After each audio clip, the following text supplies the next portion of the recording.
Hey, this is Alex Colmer with 23.1 work placement opportunities in sport. So, in sport, there are three providers that you'll be able to do sport with. First one is the public provider, and the public provider aims to make sport accessible for everyone. If you don't have much money, or if you're super rich, anyone would be able to do it. Its money comes from public taxes and the national lottery.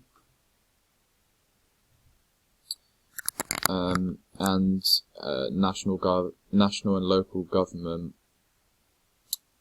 and Sports Minister and Sport England run these places. So they're obviously open to the public. There's no membership necessary. There might be like a small fee just to go in and use their facilities. And a local example of this would be the King Alfred down on the seafront, as they don't require memberships, and you can just go pay a small fee and you'll be able to use any of their facilities.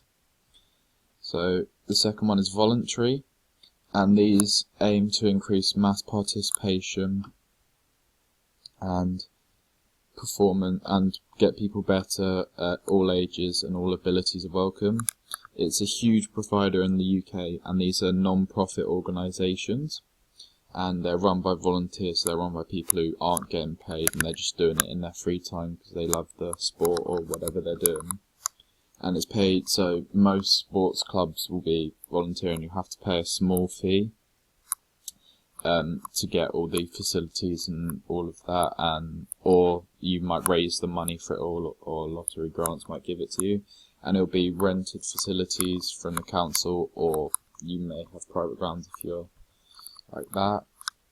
And an example of this is the basketball club I play for, Shoreham Spartans. They're a non-profit organisation just run by volunteers who love the sport and just want anyone to get better from the ages of 11 upwards.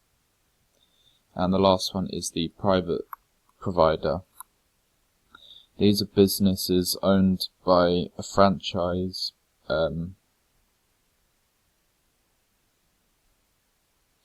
These are business owned or franchise places to make a profit, and they provide quality services. So there's a huge growth in the health and fitness sector, as like so many of these places will have specialists come in to help their clients out. It's a members only, so you'll be paying fees of like £50 a month or £30 a month to go and use their facilities.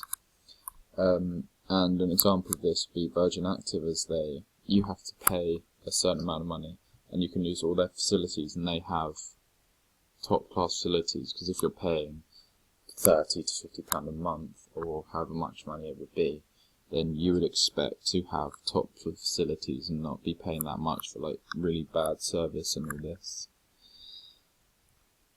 So the next part of this are the four sectors in the sport industry. So that's health and fitness, sports and recreation, outdoor education, and sports and exercise science.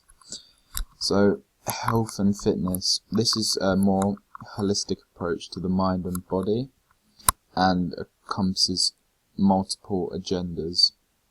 And it's like some examples of jobs within the health and fitness sector might be a masseuse or a nutritionist, as they're just looking to get people much healthier, fitter, and so they can go out and do their sport and play better and all this. And there's a wide variety of jobs, as well as nutritionist, masseuse.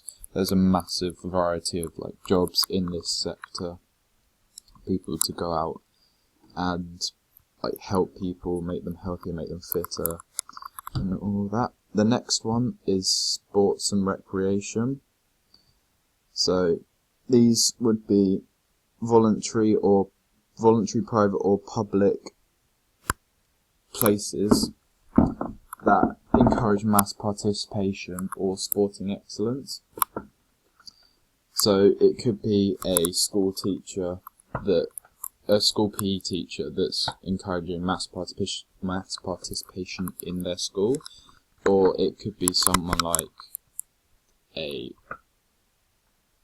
FA coach at the top elite level, doing all the sport, coaching their team. So it'd be elite level, or as I said, teaching mass participation, or it could even be like a volunteer coaching an under 11s basketball team. The next one is outdoor education. So the next section is outdoor education, and this is a fast-growing sector which is basically centres that are run by a team of staff with specific knowledge and qualifications for certain activities.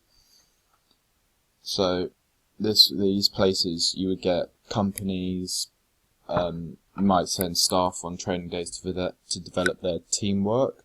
Also, sports clubs would do the same thing to get teamwork, and then you can also go like school trips and stuff to these places. And examples of this would be like a sailing instructor, or like a rock climbing instructor. These people would be willing to teach you how to do all this stuff, and they would have the specific knowledge for those activities so that you know exactly what you're doing. And the last one is sports and exercise science sector. So this is a specialised area of sport, providing education and provision. So sport and exercise science is the analysis of body and performance, refining techniques. Like its aim is to look at people, see what issues they may be having, or what they could do to improve their game. So they'll look at one part of their thing, and then they'll go, okay, you need to go see this biomechanist or this nutritionist so you can get better and improve through analysis. So examples of this would be physiotherapist, biomechanist, and they can just help you improve your game massively through their specialist knowledge and education. And so my first job explanation and evaluation is a sports coach. So sports coaches teach a certain sport, so a basketball, to individuals or teams. So you would teach anyone from beginners to an international professional level, and their coaches are there to help people reach their full potential and teach them the knowledge of the game in a safe area in their chosen sport. And so to become a sports coach, you would need to have a coaching qualification. So this could be your basketball level 1, 2 or 3, and so those are recognised by the governing body, so it'd be Basketball England, and as a sports coach you'll need to be able to plan and deliver training sessions. You also need to be confident and very motivating and determined. Need to be confident, motivational, determined and patient and supportive towards your team that you're coaching. Otherwise they won't want to play for your team if you're not motivational or like patient with them, and you just get angry all the time, and like it wouldn't just be fun for the club if you weren't any of those things. But for sports coaching, I could play for, like, it wouldn't be too far away from me because I can do a 15-minute car journey down to the like my Shoreham Spartans, and I'd be able to coach there at any level I wanted. And the starting salary for a sports coach would be 14 grand a year or upwards. But for me personally, I'm not the most confident person ever, so that's definitely something I need to work on. But I feel like I'm definitely motivational and determined and patient to get people where they want to be and to help improve people. So that's where I think I can do well in sports coaching. But as I said, I may not be the most confident person ever, so when I'm trying to talk to people, I might not sound as loud, or they might not understand what I'm saying, so I might be quite nervous. And so the next job explanation is a physiotherapist. So physiotherapists are physiotherapists' aim is to help improve people's physical health. So they'll work with their patients to improve their range of movement and promote health and well-being. So to become a qualified physiotherapist, you'd need a physiotherapist degree or postgraduate award approved by the Health and Care Professions Council, as well as you could go for a different route to get to where you need to be in the physiotherapist sector. For this, you'll need to have an interest in human anatomy and physiology, and a big knowledge of both of those things. You need to be patient and sensitive towards your clients to know what's happening, and you'd also need to be okay with being hands-on with the patient, with the client. Otherwise, you're never going to find out what's wrong with the client. If they come saying this part of my knee hurts, you'd need to maybe touch it and rub it or whatever, just to see what's actually wrong. So starting salary is around 21 grand up and upwards, and it's not too far away from me, as I can walk 5 minutes down the road to Ifdean Stadium, and they have loads of opportunities there for physiotherapists. So for me, as a physiotherapist, as I said obviously before, I said I'm not the most confident person ever, so for physiotherapy that might be a problem, because you'll be with your client quite regularly, so you'll want to get to know them, talk to them, and that could be an issue, as I might it might be quite awkward between two of us. But I don't mind being, so the good things is I don't mind being hands-on. I'll happily go and find out what's specifically wrong with someone, and I think I have a good knowledge of the anatomy and physiology of the human anatomy. I have an interest in human anatomy and physiology, and I have a good knowledge of both of those, and I'm also patient, and I'm very sensitive towards I'll be sensitive towards my clients as well. Third job explanation and evaluation is personal trainer. So my third job explanation and evaluation is health and fitness. So this would be the personal trainer.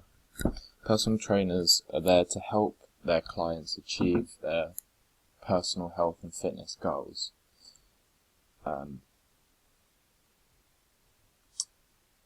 So to become a personal trainer, you'll need a high level experience and recognised qualifications.